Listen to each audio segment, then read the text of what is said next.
There is a truth so quietly buried that few dare uncover it. Much of your suffering, your confusion, your desperation, stems not from rejection, but from your dependence on being accepted. We were never taught to see this, and those who benefit from your blindness would rather you never did. This video dares to question the one thing you were told never to question: your desire to be wanted. If you feel lost, ignored, emasculated, or unseen, this is the conversation that may change your life. In the quiet corners of men's hearts, there is a longing, an invisible yearning that whispers, "Be accepted, be loved, be chosen." This is no modern disease. Even in the ancient world, men stood at the edge of their own desires, unaware that they were not simply admiring beauty, but surrendering to it. The illusion of approval is not merely about wanting to be liked. It is a subtle enslavement to the gaze of another, particularly the woman whose attention seems to promise meaning, security, and worth. A man, without reflection, begins to mold himself like clay in the hopes that he will fit the shape of another's desire. He curates his words, softens his stance, trims the rough edges of his honesty, not because he wishes to be good, but because he is afraid of being alone. This is the root of the illusion, the belief that approval from outside is evidence of value within. But how can a man be strong when he has never stood in the silence of his own soul and asked, "What am I without applause?" To live for approval is to live as a shadow. You move, but only when light shines on you. And whose light is it? Not yours. You exist only in response. When a woman smiles, you feel tall. When she withdraws, you feel broken. But consider this: what kind of power can be built on something so fragile? If you need her gaze to see yourself, then you do not yet see it all. The illusion is perpetuated by culture, reinforced by peers, and exploited by systems that thrive on insecurity. From a young age, men are taught that their value is earned through winning attention: grades, trophies, salaries, partners. And in the romantic domain, they are told the ultimate prize is being desired. But this turns a man into a performer, not a philosopher. He asks, "What will make her want me?" instead of asking, "Who am I, truly?" The more a man chases approval, the more he becomes a stranger to himself. He will compromise truth to maintain peace, suppress instinct to preserve affection, and accept disrespect under the guise of love. Yet none of this earns him the thing he truly seeks: peace. For peace is never born from obedience to the desires of others. It is born when the soul stands still, even while the world moves around it. Approval, especially from women, powerful precisely because it feels like a reflection of our worth. But reflections can lie. A woman's admiration may come from her own needs, wounds, or projections. She may admire you for your strength, but demand that you soften. She may be drawn to your independence, but resent it once it limits her control. If you build your identity on what is admired today, you will collapse when it is abandoned tomorrow. The man who lives for approval cannot lead. He cannot create. He cannot build. Why? Because leadership requires vision, and vision demands clarity untouched by flattery or fear. Creation requires integrity, which cannot exist if you change form to suit each observer. And to build anything lasting, you must first be rooted, deeply, in your own truth. What makes the illusion so dangerous is that it feels natural. It feels noble. To want to be liked seems innocent. To want to be loved feels human, and they are. To need them to base your self-worth on them is to give your soul away one piece at a time. When a man says, "I need her to see me," he reveals something tragic that he cannot yet see himself. So long as this illusion persists, he will be susceptible to manipulation, not only from women, but from anyone who offers validation in exchange for obedience. He becomes pliable, weak, unable to stand alone. And ironically, this very weakness repels the admiration he seeks. For approval, like any drug, is addictive. An addiction is not attractive. It is a signal of lack, not of abundance. There is a reason this truth is hidden, mocked, or dismissed. Because once a man sees through the illusion, he becomes dangerous. Not in a violent sense, but in a liberated one. A man who no longer needs to be approved cannot be bought, cannot be bent, and cannot be broken by the shifting desires of others. But to reach this state, he must endure the discomfort of solitude. He must let go of the need to be chosen and instead choose himself. Not out of arrogance, but out of reverence for truth. The illusion of approval is not easily undone. It has deep roots in the psyche, woven into the very way a man has been conditioned to relate to the world. It disguises itself as love, as virtue, as humility. But beneath the mask, it is fear, fear of being invisible, fear of being nothing without another's affirmation. And so, the man continues to perform, to chase, to compromise, believing that one day he will be worthy enough to finally rest. But rest does not come through being seen. It comes through seeing. And until a man sees the illusion for what it is, he will confuse applause for peace and desire for truth. A man without self-knowledge is like a ship without a rudder, drifting wherever the tides of life carry him. He may move, but he does not navigate. He may act, he does not choose. When a man does not know himself, he becomes vulnerable to every external influence, especially those that dress themselves in affection, charm, or admiration.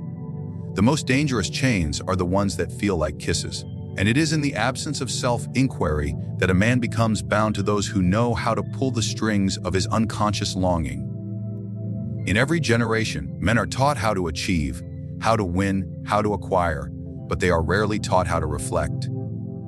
They are instructed in conquest, but not in understanding. They are trained to impress others, but not to inspect themselves. And because of this, many men build their lives on the shifting sands of image and desire, never realizing that true strength begins with one terrifying, liberating act asking, "Who am I, truly?" To know oneself is not merely to recite one's name, profession, or personality traits. It is to go beyond the surface, to question every belief, every fear, every compulsion. Why do I desire what I desire? Why do I fear being alone? Why do I feel powerless in the presence of certain people? Why do I seek validation from women who neither understand nor respect me? These questions are not comfortable, but they are the beginning of freedom, for until a man can answer them honestly, he is not living, he is reacting. Most men operate like actors trapped in a role they did not choose. They say the lines expected of them. They behave as they were told is appropriate, but deep within, there is often a quiet dissonance, a sense that something is false. And when a man is disconnected from his inner world, he becomes easy to manipulate. The woman who flatters him becomes his goddess. The one who withholds becomes his obsession. He does not see her as she is. He sees her as the key to something he feels he is missing. But what is missing is not her, it is himself. When a man lacks self-knowledge, he projects his unmet needs onto others, particularly women. He believes that if he can be loved by her, he will finally be whole. But this is an illusion, a trick of the psyche. No external figure can fill the void of an unexplored soul. She may reflect back to him a sense of worth for a time, but eventually, the mirror cracks, and he is left staring at the emptiness he had hoped to escape. Without self-knowledge, a man confuses lust with love, attention with value, and control with intimacy. He follows emotional impulses as though they were truths, not recognizing that many of them were planted in him by family, culture, and past wounds. He becomes a slave to his own unconscious programming, and because he does not know where his thoughts come from, he mistakes them for wisdom. A man who knows himself cannot be easily deceived. He recognizes the games others play because he has studied the games within himself. He does not need to dominate women, nor does he seek to submit to them. He engages with them as equals, not because he is indifferent, but because he is whole. He can enjoy love without becoming dependent. He can walk away from beauty without bitterness. He can say no without guilt and yes without fear. This is not coldness. This is clarity. There is immense power in self-knowledge because it brings discernment. Not every smile is a promise. Not every tear is sincerity. Not every compliment is praise. When a man does not know himself, he becomes blind to the intentions of others. He trusts too quickly or not at all. He gives too much or too little. His relationships swing between obsession and detachment because he is not grounded in truth. He is spinning in confusion. This confusion leads men to pain. They chase women who do not see them. They tolerate disrespect in the name of love. They lose themselves trying to keep someone else. And when it ends, as it often does, they are left not just with heartbreak, with the haunting realization that they never truly knew who they were in the first place. Their pain is not just loss, it is identity crisis. True power does not come from domination or performance. It comes from stillness, from the man who can sit alone in silence and not feel anxious, from the man who can be rejected and not feel worthless, from the man who can be desired and not feel inflated. That kind of man is not swayed by flattery, nor broken by abandonment, because he does not depend on others to define him. He has already looked inward and found what he was searching for. The world does not teach men to know themselves. It teaches them to chase, to compete, to prove. But the man who turns away from the noise and begins the lifelong study of his own soul becomes something rare. He becomes unshakable. He sees through the facades. He hears the subtext beneath the words. He recognizes when his emotions are being used against him. And he chooses, not from fear, not from need, but from wisdom. A man is not controlled by chains or cages as he was in ancient times. In the modern world, his subjugation is far more subtle, far more dangerous. He is controlled not by brute force, but by his own longing, his own desire to be seen, held, wanted. And in this silent captivity, many men mistake their emotional enslavement for intimacy. They do not realize that their deepest hunger, when left unchecked, can be used as the very instrument of their manipulation. Desire is a powerful force. It pulls the man out of himself, makes him reach, strive, chase, and in many ways grow. But what is often missed is that unexamined desire blinds the man who follows it. When a man does not understand where his desire comes from, when he has not questioned why he longs so deeply for the attention or affection of a woman, then that very desire becomes the leash by which he is led. He believes he is pursuing love, but he is often running from emptiness. He thinks he is chasing connection, but in truth, he is avoiding the silence that would reveal to him how disconnected he is from himself. And in this state of unawareness, women, whether intentionally or not, gain power over him, not through violence, but through suggestion, not through dominance, but through selective affection. A woman does not need to control a man directly. She does not need to shout, demand, or restrain. She needs only to understand what he craves. If she knows he is desperate for validation, she can offer it sparingly. If she sees he is terrified of abandonment, she can pull away just enough to trigger his fear. If she realizes he has no internal compass, she can gently nudge him toward hers until he begins to orbit around her needs, her wants, her moods. This is not always done with malice. Often it is done unconsciously, but the effect is the same.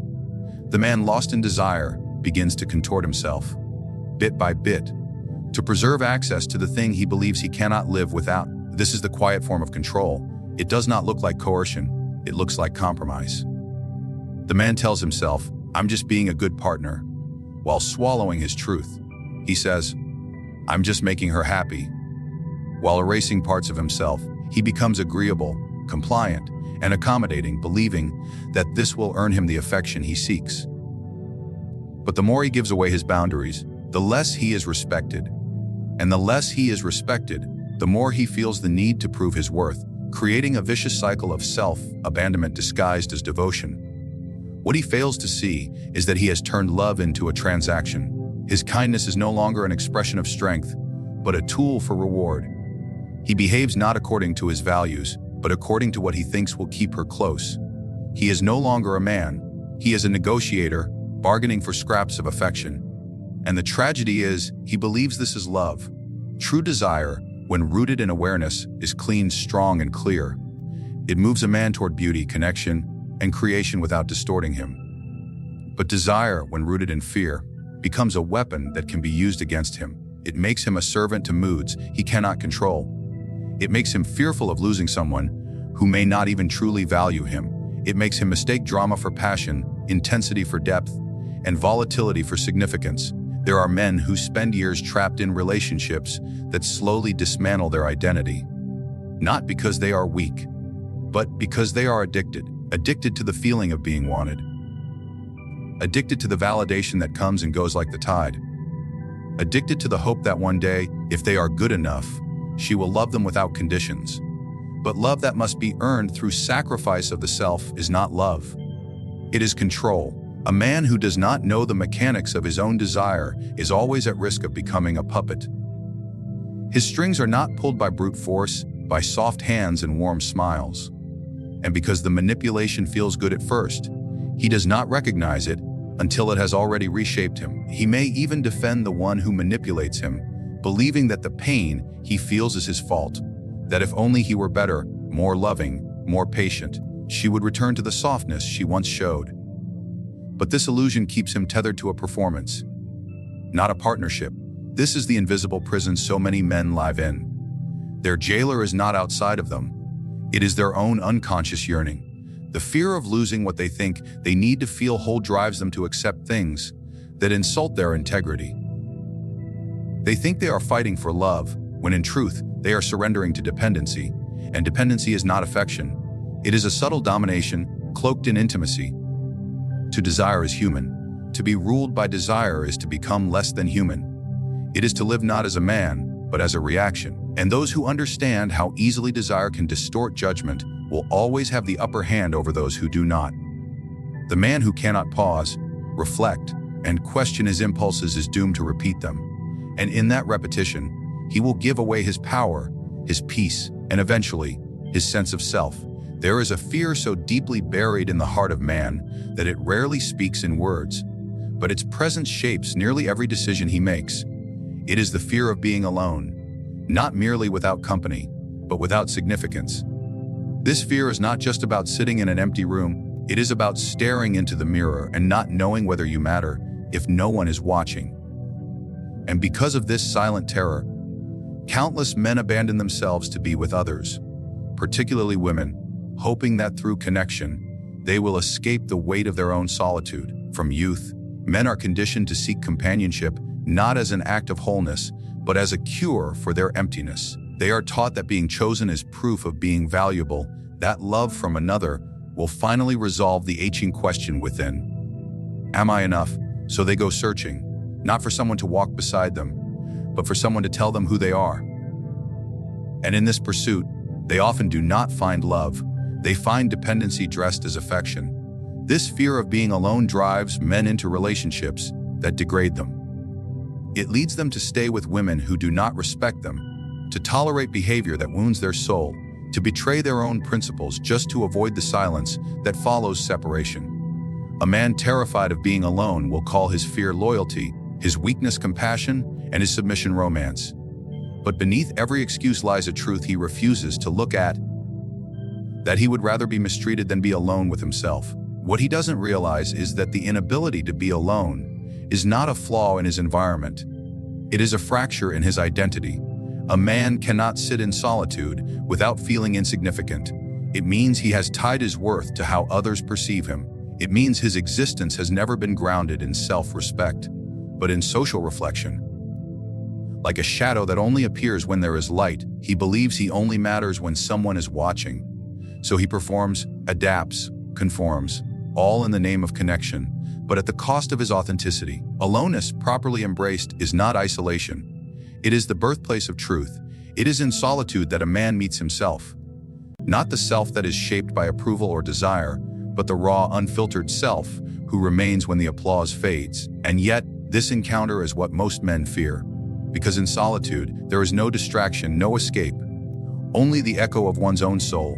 And for a man who has never truly known himself, that echo can feel like a threat. To be alone is to confront every wound that has been hidden under the noise of companionship. It is to hear the voice that says, "You are not enough." It is to face the doubts that have been silenced by temporary pleasures. It is to sit with the pain you've been outsourcing to others to soothe.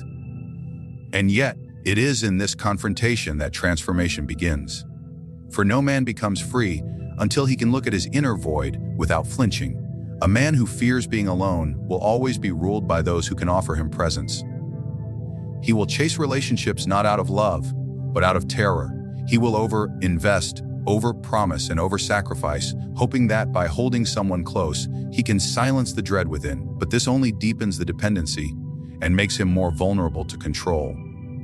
The one who fears solitude can never walk away, even when staying destroys him, because leaving would mean facing the very thing he has spent his life running from, himself. Women, whether consciously or not, often sense this fear in men, and for some it becomes an avenue of power.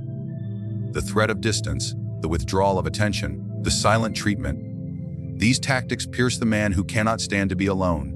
He bends not because he is weak, but because he is terrified. He sacrifices what he knows is right in order to preserve what feels like connection. But what kind of love demands that you abandon yourself to keep it? What kind of union thrives on the suppression of one soul to satisfy another? The paradox is this: until a man can stand alone, he cannot truly be with another, because as long as he needs her to feel whole, he does not relate to her as an equal, but as a lifeline. He does not see her clearly through the distorted lens of his own need, and in such a state, love becomes suffocation. Intimacy becomes entrapment. The relationship becomes a desperate attempt to avoid the silence that reveals his own fragility. Solitude is not a punishment, it is a purification. It is the place where a man sheds the masks he has worn for others and begins to ask deeper questions. Who am I without her? Without them? Without applause? Can I sit in a room with my own thoughts and not seek an escape? Can I find peace without a hand to hold, without a voice to reassure me, without a mirror reflecting back approval? When a man confronts his solitude and does not run, something begins to shift. He discovers a power that cannot be taken away because it is not based on anyone else. He becomes grounded, calm, and selective. He no longer needs to prove himself because he has already faced the worst, his own fear, and survived it. He does not chase love, but invites it. He does not cling, but chooses.